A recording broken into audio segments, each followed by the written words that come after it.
No, good morning to you and welcome to Give Me Five this morning, all the way from Huddersfield. And I know that you have been fishing this morning and you told me earlier that you caught a big fish, and I was pleased to hear that you put him back where he belongs. You have a most beautiful view behind you in Huddersfield this morning.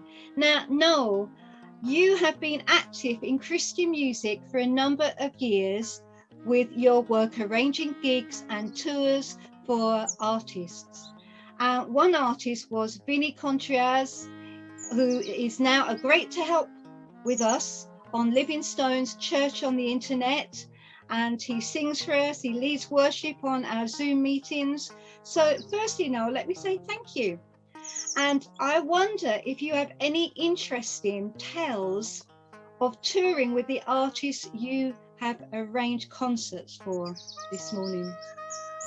Yeah, lots of highs and lows, but firstly, Vinny, I owe you an apology, and face to face. This is probably as close as we're going to get this side of eternity. But you came over nearly 10 years ago, and I said I'd try and find you some gigs, and I still feel like I failed miserably, but.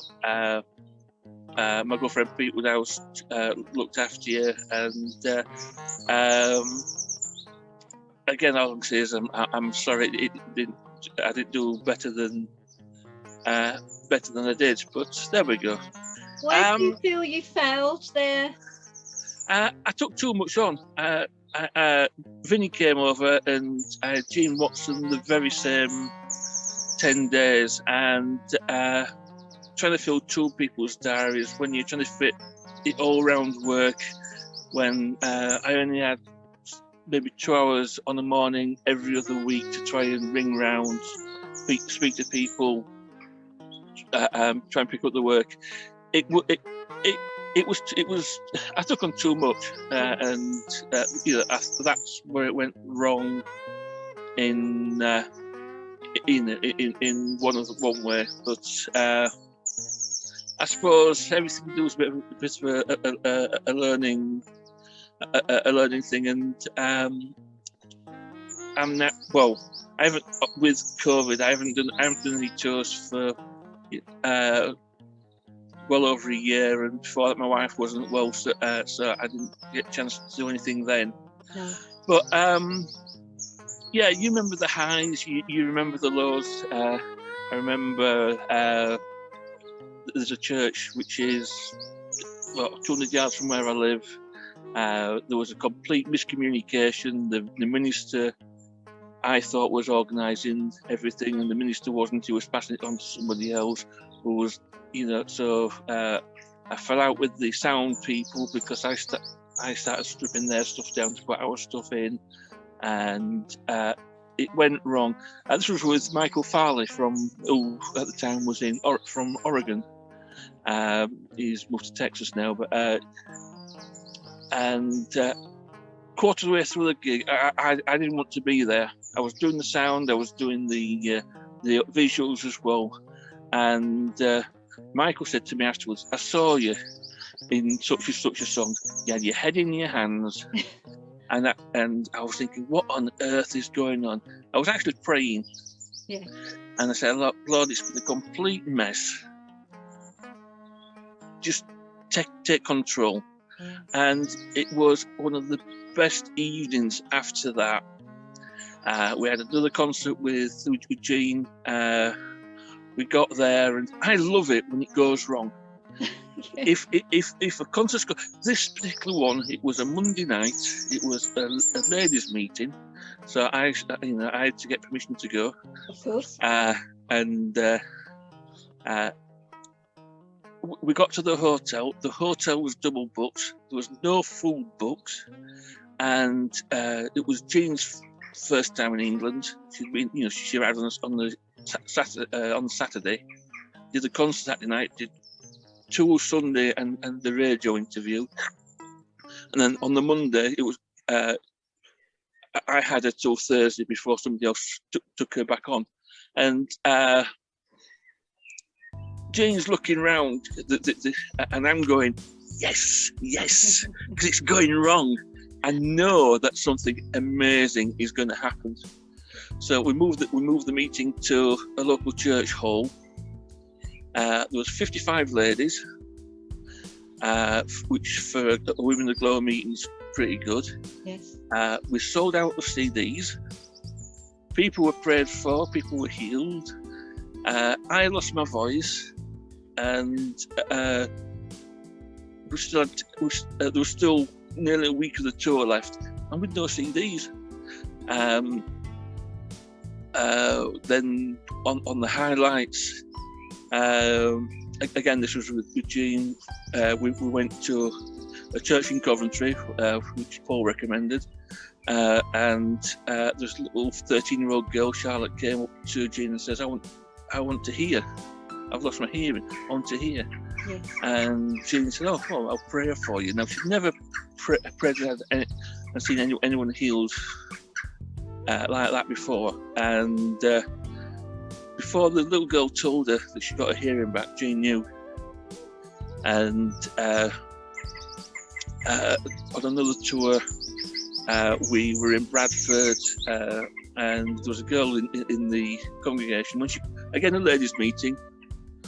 I've been to 10 ladies' meetings. You're doing well. This this girl walked in, a teenager, and she had a distorted face, and I shamefully turned away. I couldn't look. Anyway, after the concert, Jean would normally pray for an hour and 20 minutes. All of a sudden, I saw this girl running towards the mirror and looking in the mirror, running back to the mirror to look again. And I didn't realise it was the same girl, and her face had been restored. Amazing. There was the lady in Dewsbury who the following day was going to have breast cancer surgery, and the doctor couldn't find it. Wonderful. So you have had lots of different experiences there, Noel. Absolutely amazing.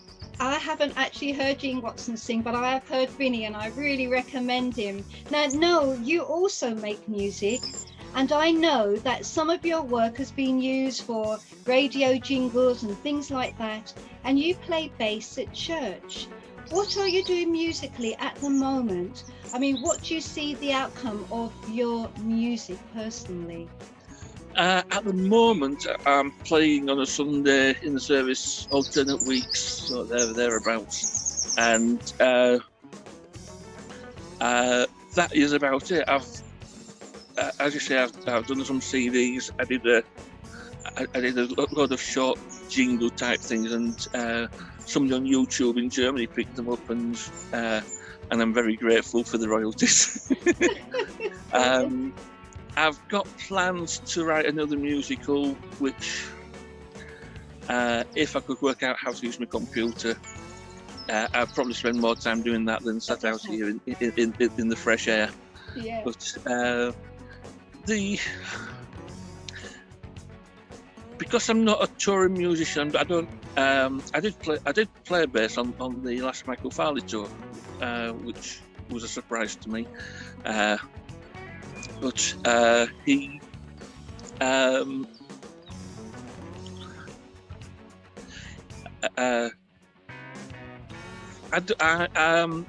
quite happy.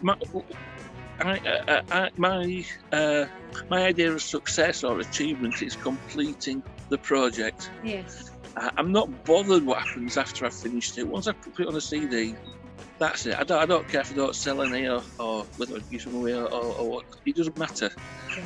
What matters to me, I've achieved what I set out to do, and then if after that it gets used for anything, that's just a bonus, because I've passed it on by that time.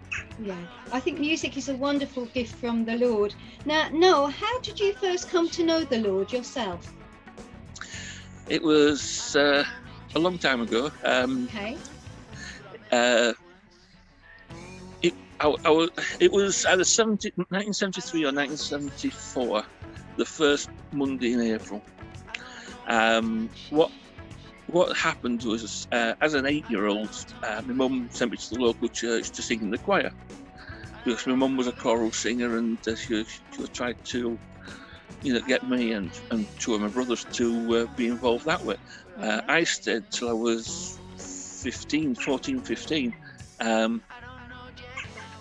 And through that, I got invited to sing in a musical called Life by Otis Skillings, and which from going from high church to a musical where there's singing, dancing, laughter, it felt very strange to me. But I went with it, and through that, I got invited to go and sing in Come Together, the musical Come Together, which we did in Town Hall. We filled Town Hall a couple of times, and but I remember the very first practice.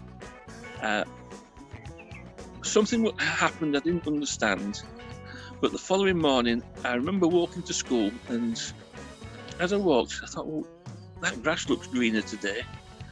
Those birds, I can hear the birds now. Yeah, those birds, it was if my eyes had been opened up to nature. So the following week, I went and explained what had happened, and they said, "Oh yeah, you became a Christian, you just didn't realise it." So that was 1974, 75, and then through Come Together in June, when some friends were doing it in Dewsbury, I went along and I met this girl called Joanna, and that was, in fact, it was 44 years ago yesterday, and we've been married for 40 years this October. Congratulations. So Come Together's always been very special. We did If My People afterwards, but it was through Come Together I became a Christian. Wonderful. And Noel, how has lockdown actually affected you? I suppose first I should say that the COVID virus is probably the worst thing that's happened to the world since World War II. It really is that serious. But from my own point of view, I had planned to retire last summer, which I did do, and so my replacement was already in training when lockdown happened, and when I was the few weeks I was in the office, the new people were being trained, so all I had to do was just sit and supervise. So from a works perspective, I think I worked about 4 days in the 4 or 5 months, the first 4 or 5 months of lockdown. Okay. Although I travelled to work on the train and everything like that. Because I've worked shifts for most of my life, I don't have very much of a social life anyway, so it didn't affect me that way. But I did know that if I was to catch it, I couldn't go home because of my wife's illnesses. If I had taken it home, well, I don't really want to think about that. No. But I've started fishing again. It's not affecting me massively like some people. No. Obviously, I've got friends who've lost husbands, wives, and it's been devastating. But from my own selfish perspective, it's not been a massive change to my life, because you keep yourself, you follow the rules, you keep safe, you wash your hands, you wear a mask, and if I'm walking past anybody in town, you hold your breath so you don't breathe on them or breathe in anything else. You do all the safe things, and I'm doing my second jab next week, so we've survived it well, but I do know a lot of people who have been seriously ill. Yeah, it's been very, very sad time for many people. No, okay, to finish with, could you tell me a scripture that has been helpful to you in your life and why it's been helpful? Yeah, it's Deuteronomy 31:8, he says, looking at his notes, where it first appears, and that is, I will never leave you or forsake you. Beautiful. Now, generally, if God says something 3 times in the Bible, it is seriously important. Yes. But I did a quick search on this when I was thinking it through, and there's about 14 variants of it throughout the whole Bible, right the way through to Romans. It's in Matthew, Romans. It's in Matthew 28:20 as well. Yes. And it's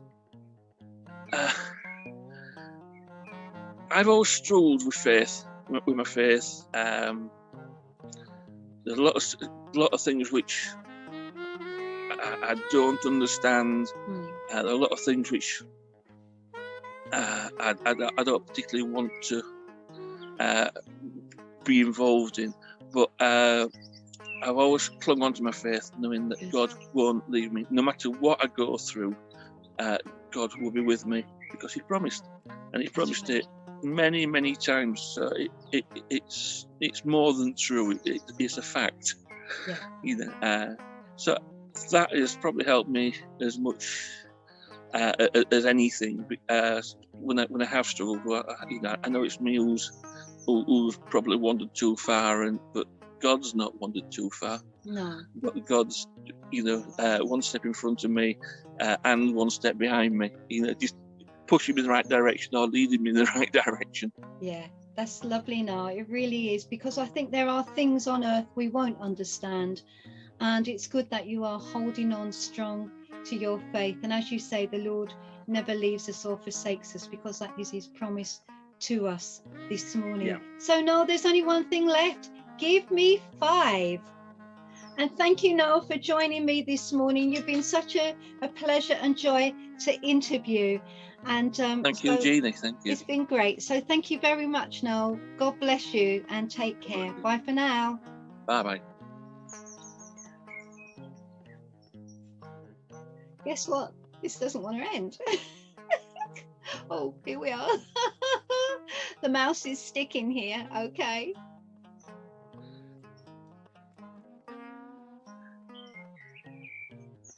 Is it still recording? I think that's it now. I think I've done it now. We'll soon find out. It says recording. Okay, yeah, I'm gonna leave.